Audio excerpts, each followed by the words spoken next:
Well, good day to you. God, it's dark. It's not that dark, surely. So, you may have noticed at the start of these videos, my little intro, which I'll put here, is gone. Doing a bit of a rebranding. Now, as much as I love that intro, I do understand that it's really bloody annoying. I was kind of trying to get towards some kind of signature, but yeah, doesn't work. I'm going to be creating a new one, but of course, if it's in this video, you've already seen it, so what am I on about? But Muscular Dystrophy UK have done a bit of a rebrand relatively recently, and the old logo that was on that didn't fall in line with their new branding, so I've created a new one. So you welcome me this morning to it's a frosty morning. I didn't think it'd be that bad, but there's quite a lot of ice on the road, so I'm not mad keen on this ride at the moment. I'm gonna have to go with extreme care, so whatever happens, it's not going to be a quick one, but it's a club ride today. I think it's got to be a pretty quiet one. There's only 2 of us marked on it at the moment, but see if anybody else turns up.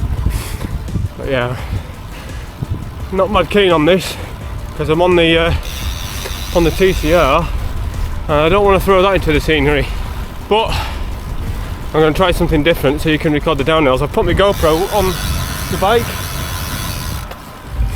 because from the 2 years I've been doing this, I've never been able to record a downhill properly because I ain't doing it one-handed, because that's just stupid and dangerous. So one for the hand, which is you, and another one down there for other bits where I need 2 hands, even potentially a bit of uphill when it's really steep. So anyway, let's go. There's quite a lot of traffic here. Oh no, rural traffic.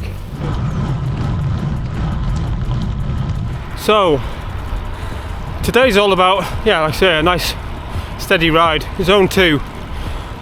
Now the importance of Zone 2 training cannot be overestimated. Most of the pros spend 80% of their riding time in Zone 2. So I'm harking back to when I used to train for running events, marathons, because that's exactly what I did then. And it worked to a degree because I'm no runner, not by a long shot, so going out and doing these is perfect. Plus, I did a harder session on Zwift yesterday. I had a warm-up winch, went harder than I thought it was going to, and then the actual steady ride that I thought I was going to be doing was intervals, increasing intervals, which was relatively tough, going up to 4 watts per kilo. Today, steady away. The bonus is my legs feel good. Heart rate's already come back down.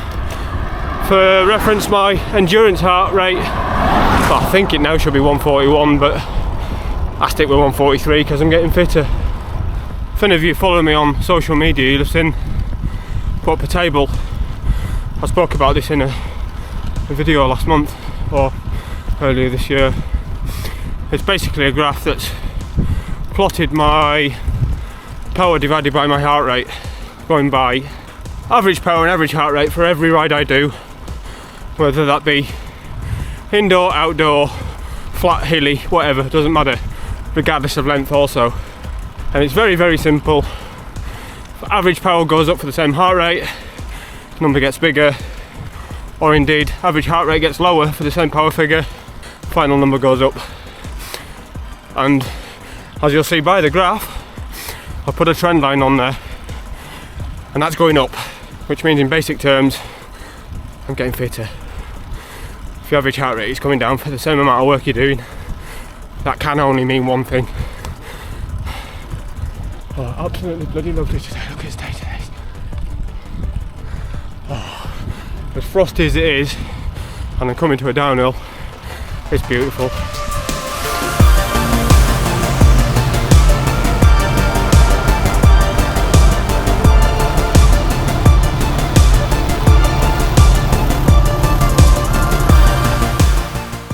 As is utterly normal, I'm well, 10 minutes early. I think I need to sort this out, don't I? 10 minutes early at least for the ride. it's starting to melt, which is good. But yeah, you say if you look at that data, it's just an abject simplification of all this ridiculous data that we get for cycling. Well, not ridiculous. It's not ridiculous at all. I'll take that back. There's a vast amount of data, but for that vast amount of data that we can get, I mean, for instance, we can get lactate measuring now without the finger blood thing there. But yeah, there's a huge amount of data for us to be able to go through and analyse and use.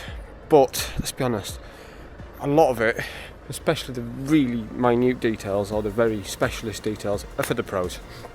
People like me and your average cyclist, not going to use that, but for normal training, for something like I'm doing, for something like I'm doing, like training for the Fred and the Dragon Ride and potentially other events this year, it's just, for my head, nice to know that the trend is going upwards. That's all, really. That's all I'm after. I just want that trend line going upwards. Now, somebody said, a couple of people on social media said there's already a website for this, obviously. I can't remember what it's called. I'll put the name of it here. I'll try and drop a link in down below as well. But obviously I've not seen what that gives you, but I want basic, because that's all I need. Basic upwards.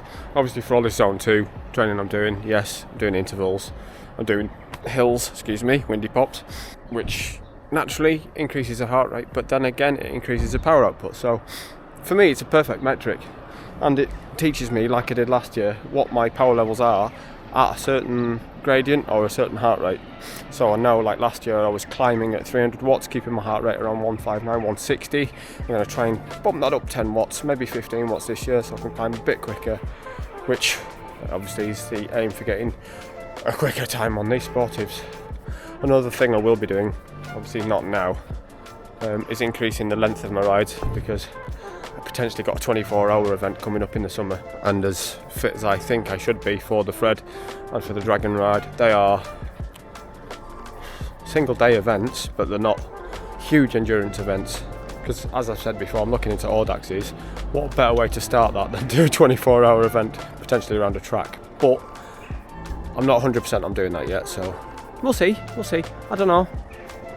It's just quite a lot of logistics involved, and I don't have any info from people that have done it yet. So if you know anyone that's done, well, the Radam Ring around the Nürburgring, or if you've done it yourself or know of somebody that's done it, put me in touch with me, because I'd love to know what's going on with it. Why is my face so wet? Oh, it's moisture in my tash. That's never happened before. Other person or people will be here in a minute. Hopefully my GoPro's alright, because it's spouting out some error codes at the moment, which is upsetting. And yeah, get out on this ride in this gorgeous, gorgeous sun.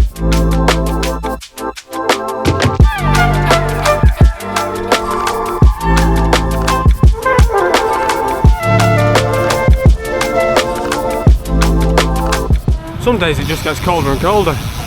I've hardly recorded any of this ride because I've been unable to operate a camera because my fingers are so damn cold. But we've had a cafe stop, warmed up. It's got a couple of degrees warmer, so head back home.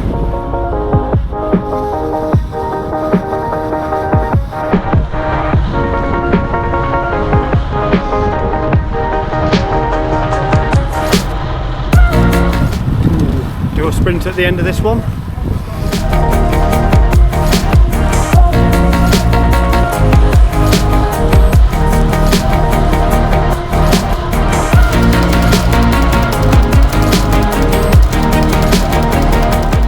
Of course I sprinted. I was umming and ahhing for ages. Should I, shouldn't I? Yeah. Of course I'll have a little go. Wasn't right that, because we started off a bit slow. So I was in the highest gear. But try and crank it out anyway, don't you?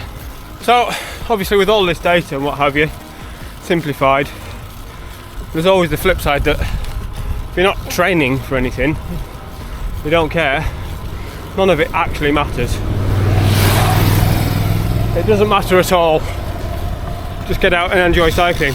Don't get me wrong, I get out and enjoy cycling anyway, but obviously if you've got an end goal, use it. And obviously, you know, lots of people don't have power meters and heart rate monitors and stuff. Again, doesn't matter. go out and enjoy it for enjoyment's sake, because let's be honest, cycling is brilliant for the brain and for your body. One other note before I get to this hill is the videos might be a little less frequent for a small amount of time, but with all this winter training and indoors, there's not a great deal to record, is there? But all the while I am working on something big for the end of summer, so rest assured there's still plenty of stuff to come. Anyway, I think that'll do for now. I'm going to get myself home. I'll catch you later. Thanks for watching. Bye now.